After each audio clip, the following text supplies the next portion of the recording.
جوتیارانی هەرێم بوونەتە قوربانی شەڕی سیاسی نێوان هەرێم و بەغدا و ماوەی زیاتر لە 3 ساڵە چاوەڕێی هاتنی پارەی گەنمی ساڵەکانی 2014 و 15 و 16 دەکەن لەلایەن بەغداوە. جوتیاران لە شکستی سیاسی و حکومڕانی دەسەڵاتدارانی هەرێم تێگەشتون و دەزانن نەهاتنی پارەی گەنمی 3 ساڵیان لە بەغداوە باجی سیاسەتی هەڵەی بەرپرسانی هەرێمە و ئەوان دەیدەن. داوا لە عەبادی دەکەن جیاوازی لە نێوان جوتیارێکی کورد و عەرەب نەکات. بەڕاستی ئەوە بە ئارەقی ناوچەوان ئەو ڕەنجەمان داوە، بەڵام لە سایەی ململانەی سیاسیە ڕەنجەکەمان بەزایە چووە. ئەمە زۆر غەدرێکی زۆر گەورەیە لێمان بکەن داواکەین عەبادی وەکو گەورەیەکی عێراق و کوردستانیش ئەوڕێکمان لێ بدات و ئەو حەقەمان نەفەوتێنێ و نەمانکەنە قوربانی ململانەی سیاسی. ئێمە کە چوینە لای سیستانی تروتی فەرقی فەلاحێکی جنوب و فەرقی فەلاحێکی کوردستانیە لەگەڵ ئێمە هەمومان ڕۆڵەی وڵاتێکین ئیشەڵا ناڕێنەوە حەقەتان فۆرت تێجوتان بۆکەین. وەڵای پارەکە نەدرێ ئێستا زەلامی وا هەیە جوتی بە قەرز کردووە قوتی بە قەرز داوردووە پارەی دەڕاستی ناوە من زەلامی واش کە من بەتایسە پارەی دەڕاستی 2 ساڵ لەمە وەری لەلای شکا بەم وها لە لایشی فەلاحەت دەسەڵاتی چییە و چاری چییە و چی بکە. ئێمە ئەگەر پشت بە هەرێمی کوردستانی خۆمان بۆسین نەگەرمەکەمان بۆ ئەکرێ نە لێشمان وەرەگیرێ. ئەگەر حکومەتی عێراق ئێمە بە عێراقی ئەزانێ بە ماوەتنێکی عێراقیمان ئەزانێ فەرقی نییە ئێمە تێکەڵی سیاسی هەرێم نەکا. حکومەتی هەرێمی کوردستان ڕۆژانە 350,000 بەرمیل نەوت ئەفرۆشێ، بەڵام فەردەیە ئاردی جوتیاری بۆ ناسرێ بۆ ساحێب شەیدەکان. بەغدا 670 ملیار دینار پارەی گەنمی 3 ساڵی جوتیارانی هەرێم قەرزارە و هەوڵەکانیش بۆ وەرگرتنی ئەو پارەیە.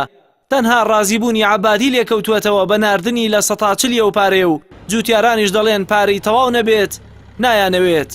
پەرلەمانتارێکی کۆمەڵ ئیسلامیش هۆکاری نەناردنی پارەی جوتیاران ئاشکرا دەکات و دەڵێت لە ساڵی 2014 هەرێم 10 تریلیۆن دینار پارەی بەغدای لە بانکەکانی کوردستاندا دەرهێناوە و نەیداوەتەوە. بەغداش دەڵێت چاو پارەیە نەدرێتەوە ئەوانیش پارەی گەنمی جوتیاران نادەن. لەبەر چی وای لێ هات پارەی گەنم؟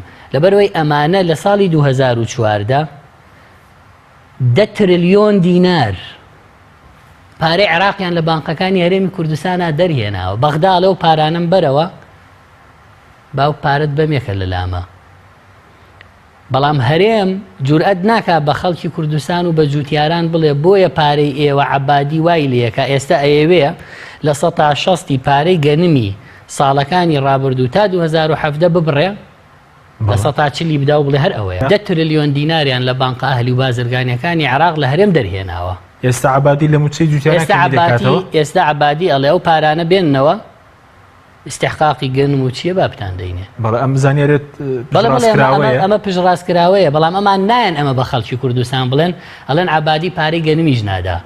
ئێستا عەبادی ئەیەوێ لە 160 پارەی گەنمەکە هەر ببڕێ ئەویتری بنێرێ کە نزیکی ئەوەی کە ئەمڕۆ باس کرا لە پارەی گەنمی جوتیاران 670 ملیار دینار ماوە بەداخەوە. عێراق ئامادەیە لەم ڕۆژانە 260 ملیار دینار بنێرێ و ئەویتری بڵێ نایدەم. 10 تریلیۆن دیناری لە بانکەکان دەرهێناوە کەسیش نازانێت چی لێ کردووە. ئەوەی کێکە لەو دۆسیانەی مشکاتم لە حکوومەت کردووە و لە دادگایە.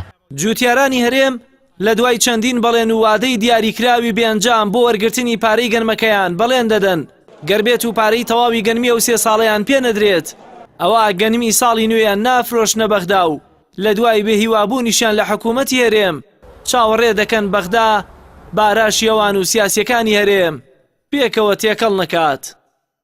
جەلال محەممەد، کەناڵی ئاسمانی پەیام، سلێمانی.